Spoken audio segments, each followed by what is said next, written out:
This year, in addition to making the Christmas doll, the blue doll I've been showing sneak peeks of in the community tab, I wanted to also make a doll for my mom as a gift. Don't worry, the next Christmas doll will be out very soon. I just needed some materials to finish her. Truth is, I've been waiting a few years for this project. You see, my mom got me a large batch of secondhand Monster High dolls one year, and in that bunch was an operetta doll. As soon as I saw her, I knew I wanted to customize her and give her back to my mom since she is one of her favorite characters. The idea behind waiting a few years is in hopes she would completely forget about me having this doll. I think the plan worked, so now it's finally her time to get customized. Her hair is pretty sticky, so I took her over to a nearest sink to wash and assess the damage. Luckily, it wasn't too bad. A quick shampoo and conditioner session did the trick. If it was any worse though, I would have used Goo Gone to get the stubborn gunk out. After she dried, I took a closer look at her hairline, and I realized that rerooting her would have caused a lot more damage to her head. Her hair plugs were very close together, and with the aggressive way I tend to remove my hair plugs, I would have ripped the hairline right open. Later, to tame the hair, I just do a quick boil wash and a slight trim to the hair.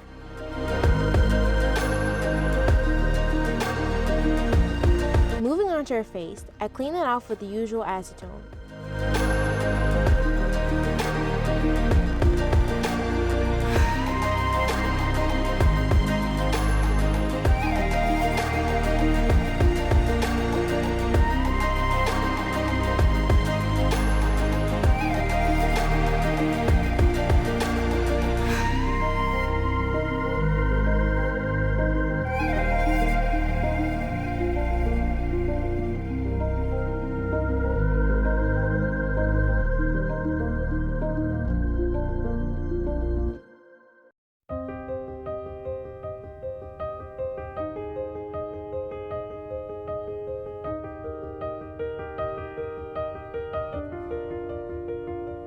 By the time I was done though, a good chunk of my nail polish had melted away, so I went ahead and wiped the rest off.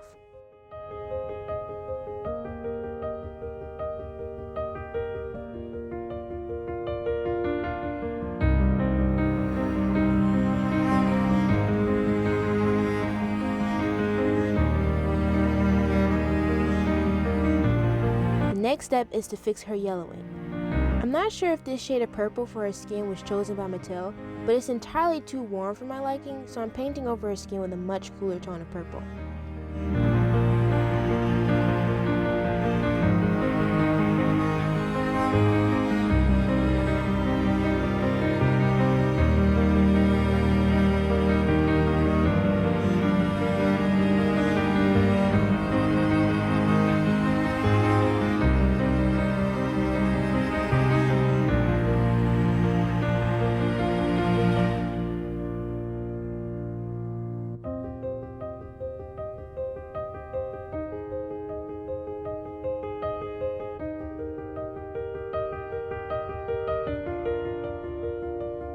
Operetta is obviously a high schooler. However, her face sculpt and her factory face never reflected that.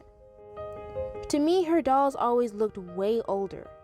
So, instead of fighting against the face mold, I'm going to embrace it and make this Operetta version a slight bit older. Maybe she's in her later years of college.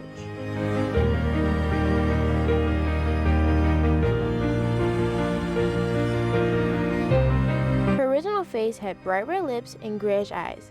I'm going to be of course keeping those details to make sure she's still recognizable.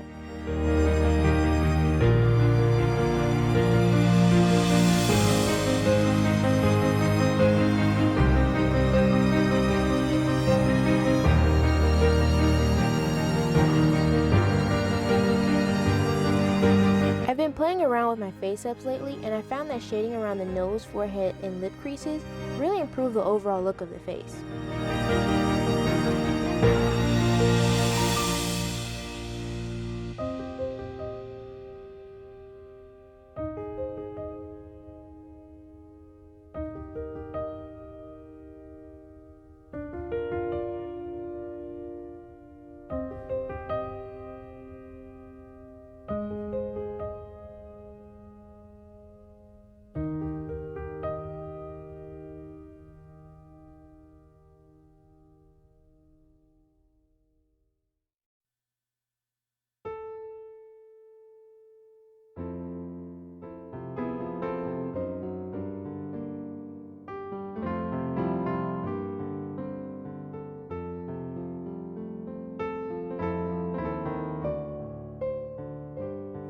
After 2 more layers of MSC, the green fabric wrap can be removed from her head.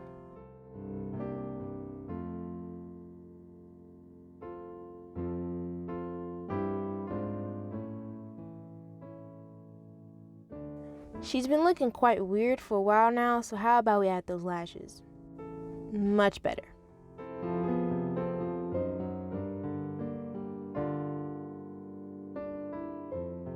The first thing I wanted to make her was a little keyboard. I downloaded a file off of Thingiverse, then modified it so that when I painted it, it would be as neat as possible. Link to the original file will be down in the description.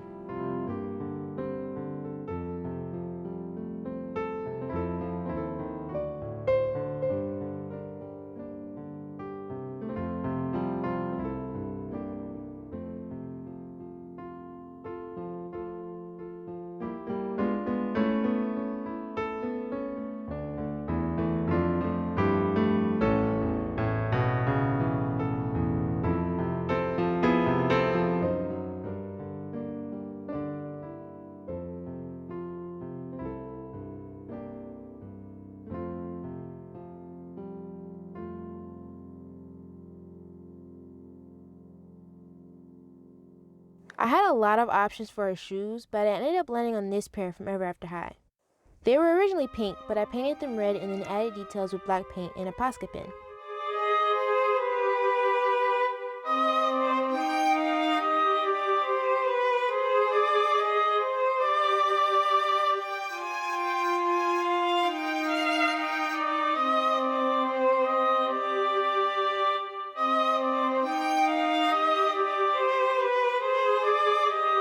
Off camera, I did some cleanup work, then added a touch of realism by gluing on some bows made from crochet thread. Something's still missing. She needs a tote bag. Using this patterned cotton, I cut out 2 sides of her tote bag and used interfacing to stop the fraying.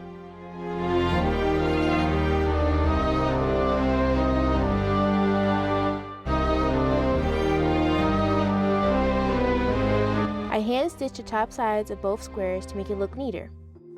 With a good size facing each other, I stitch around 3 sides of the bag using a whip stitch.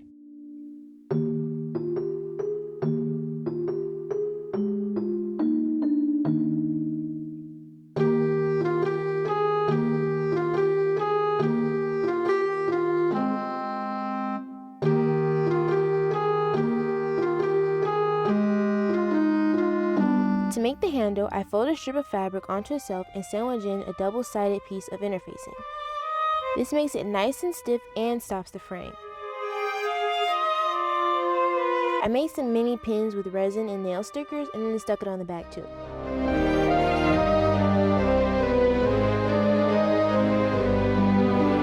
Pretty cute if I do say so myself.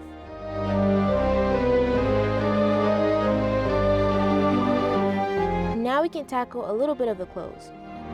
My goal is to make her a simple, I don't want to go to school outfit, and I'm keeping it pretty simple because I know my mom is going to enjoy adding her own details once I give her to her. It's a pretty simple pattern that you've probably seen many times before.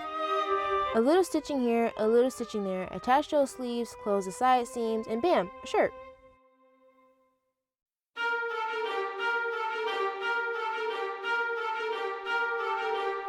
I water down some acrylic paint and then splatter it across the shirt to add some spice.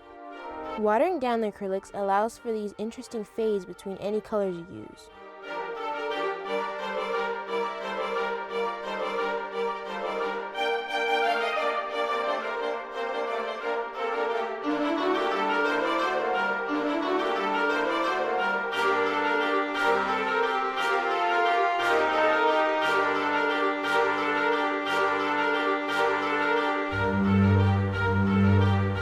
Off camera, I make her these simple leather shorts and add on some tiny dangling chains. I go ahead and make her some fishnet socks too, and the outfit is done. Swagger down the street with your red lips and funky beat. You better hold your head up to the sky. I'm gonna roll with you till the day I die. I had to hurry and put her under the Christmas tree, so sorry if this last part seems a bit rushed. Of course, if you want to see more of her, make sure you check out the Instagram where I post all sorts of extra photos and sneak peeks. Like I said earlier, I'm really excited for you all to see the second Christmas special doll, so make sure you keep your eyes peeled. I hope you all enjoyed, stay sweet, and I'll see you next time.